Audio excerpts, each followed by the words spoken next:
Roster here. Go ahead. All right. We'll go ahead and take questions for Coach.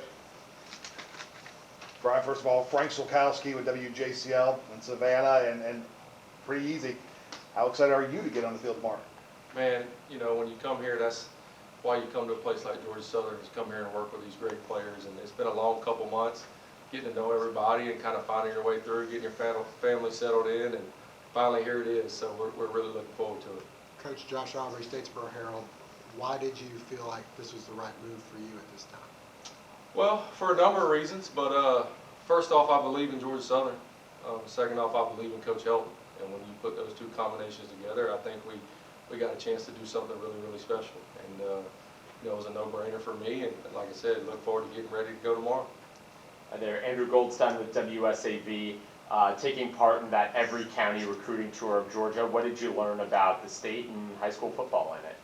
Well, you know, I knew a lot about it before. Having played high school football in this state, having a father that coached high school football in this state for a long time, already knew how great it was, already knew how special it was. You know, what makes it different than any other state I've ever recruited is the care and the want to by the players and the commitment to excellence to the coaches and the facilities in this state.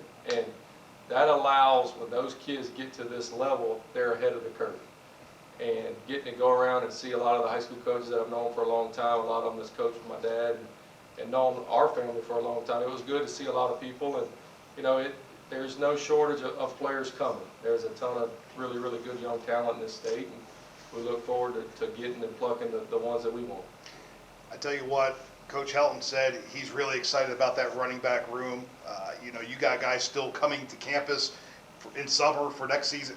What can you say about that group of running backs that you have, and from what you've seen so far and have learned about those guys?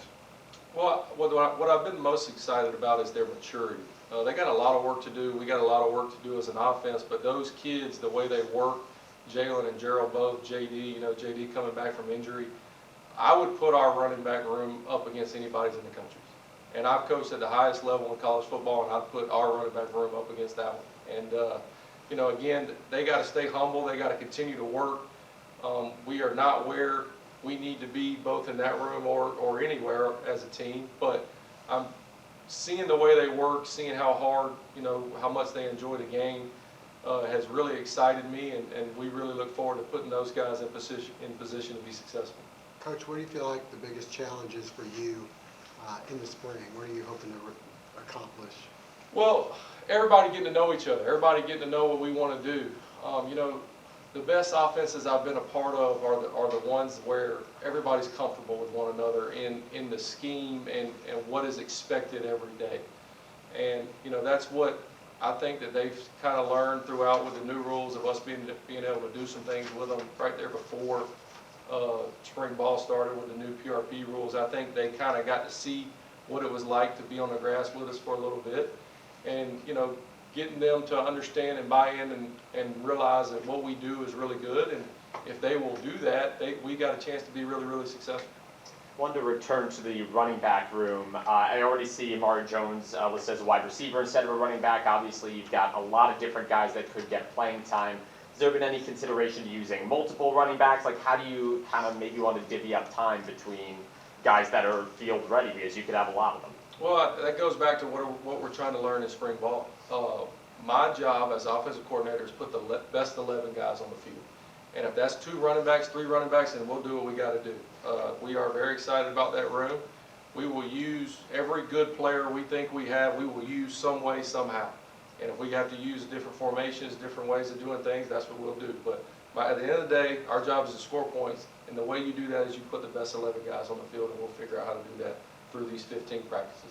Coach, you're only as good as your skilled players could be as great as they are, but if your offensive line isn't able to open up holes for them, it's pretty tough. Offensive line has been a little bit of a struggle at Georgia Southern the past couple of years. How do you see that group right now, and what are you guys doing to take advantage of what talent there might be there? I've been really encouraged by the way they worked. You know, the one thing I think Coach Helton and I did do was go out and hire the best offensive line coach in America. And if he can't get it right, I don't know if it can be done. So we have I think you're going to see a lot of, when you see us walk out there on the practice field tomorrow, you're going to see a lot of guys that's gained a bunch of weight, that's gotten big. That's what we need. We need guys that can both go forward in the run game and go backwards in pass protection. And I think that's where we've really benefited. Again, the biggest thing I've been so, not necessarily surprised about, but that's really excited me was the way our kids work.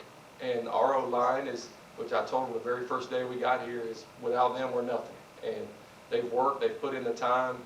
Really, really interested to see how we gel together over the next 15 practices. But the talent's there. I think we have some pieces to be good. We're going to continue to add more pieces to that room as well. But, you know, there's a long way to go. But again, it all starts with the effort and attitude, and that's there for those kids. Coach Jake Ross with WTOC. You've had some limited chances to see kids. You've seen them in the weight room. You get to see them on the field starting tomorrow. What can you learn differently seeing guys out there in helmets and pads and putting the concepts into play that you hope to see these next few days, these first few practices? Well, it's our only way, practice is our only way to see what's going to happen on game day. You're trying to simulate playing in front of 30, 40,000 people on game day, and how are they going to respond? You put them on purpose in adverse situations to see the response. And the biggest thing for that is the quarterback's response. How does he respond when things are going well? How does he respond when things are going negatively? And again, you put him in situations to, hopefully there are some adverse things that happen in practice. That's the point of practice, is you want to see failure, you want to see growth, you want to see how do we learn from this. And then that way, when everybody's watching on game day, you don't see the failure, you don't see those things. And that's what we're trying to do over the next 15 practices, is everyone on offense is trying to get them to simulate game day to where when we go out and play in front of everybody and everybody gets to see the product, that product is a good product. Hey, Coach, good to see you again. Nathan Dominus from Sternmore News. When we talked last, a few weeks ago, you said that the quarterbacks were going to earn their way to who gets the most reps come practice. Where do we stand with that? What should we look for starting tomorrow as far as who will get the most reps? Who has earned their way? Well, that's an ongoing process. That's a good question. You tried. I'll give you effort for that one. That's an ongoing process. It's going to take a little longer than 5 days of PRPs. I've been really impressed with both the guys that we've brought here, Kyle, Zach, even Richie Langford. You know, I've been really impressed with those guys. David, it'll be a little while longer when he comes back from what he's dealing with right now. And then the guys that are still here that stayed with us, Cam and Connor, you know, I've been impressed with those guys. I think the transition to what we're doing now offensively compared to what they've done here in the past, I think is a little different for them, and they've admittedly so. But again, it goes back to the effort and attitude part of it, is they want to be good.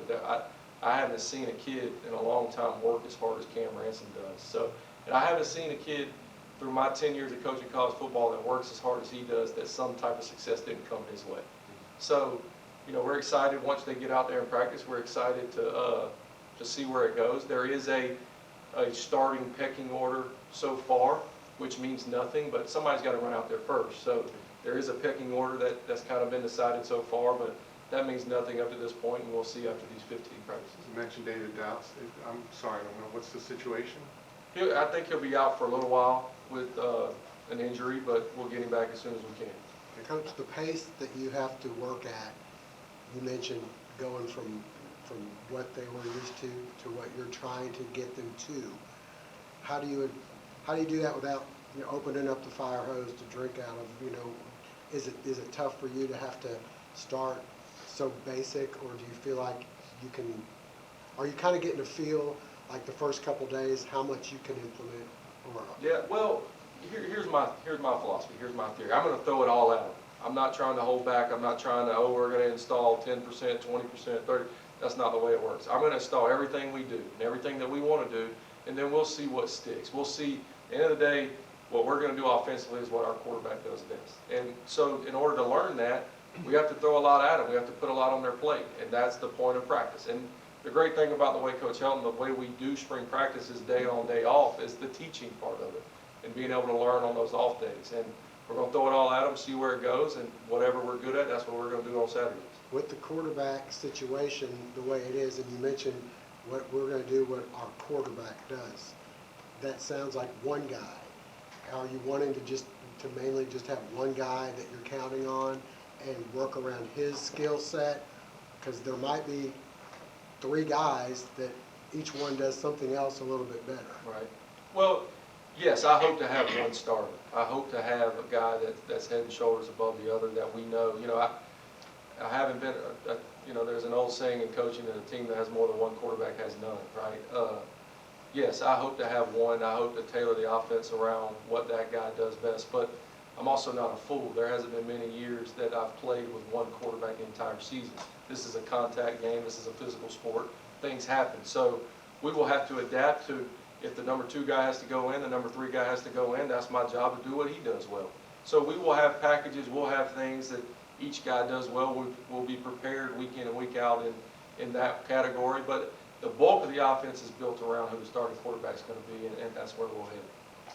Yeah, one last question for me. Pre-snap penalties were a big issue last year, and I know Coach Helton talked about building the culture and instilling discipline. You touched on it as well a few answers ago. What's the biggest culprit with that, and how do you knock those out around this time of year? What's the most productive thing to do?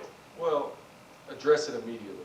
You know, that's a good question. That's a hard answer. You know, it's kind of, you get to game 6, 7, 8 during the season, you kind of are who you are, and you want to eliminate that early. So you address it immediately.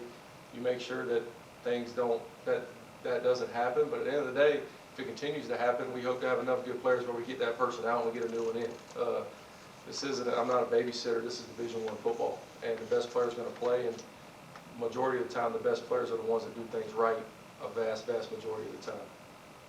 Coach Helton said that Coach Applin's the best quarterback on the coaching staff, had the best arm. I was just going to ask if there's any rebuttal from you on that. No rebuttal at all. It's not even close. There's only one of us that in this building that's been a multi-year award winner in this conference, and that's Coach App. So no rebuttal at all. I was going to ask, I asked Coach Helton earlier about that. And you have you, Ryan, and Coach Helton, who started at the Division I level, played at the Division I level. How do you see the game that maybe people that played other positions don't, and how do you get that across to the quarterbacks? Well, I can only answer that question from my perspective. You know, I had the opportunity to have played quarterback, so I don't know how other people see it from the other positions. I know this: when you learn the quarterback position, you learn all 22.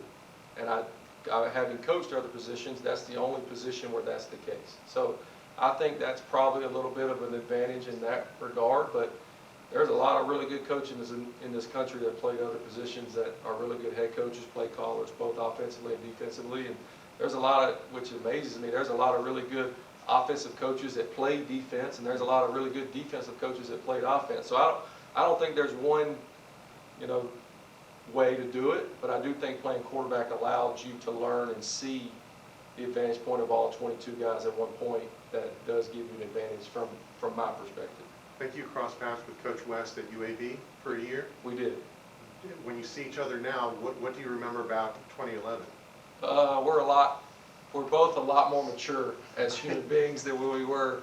You know, obviously that was my last year of playing college football, and I think that was his first year out of college football. So, you know, me having a family, him being an older guy now, I think, yeah, we're both a lot more mature as adults, as not being in college anymore. But you know, I have the most fond memories of my playing career, even though his father was our defensive coordinator and I played quarterback. His dad was a good man, or is a good man. His dad's a heck of a ball coach. So I'm really encouraged to see what Turner does here over the next couple of years. The way you smiled, is there a story from 2011 that you need to tell us? Not that I can share with you guys, no sir. You know, I know Statesboro and our players have a good time in this town, but we had a good time in Birmingham as well. So no, not that I can share today.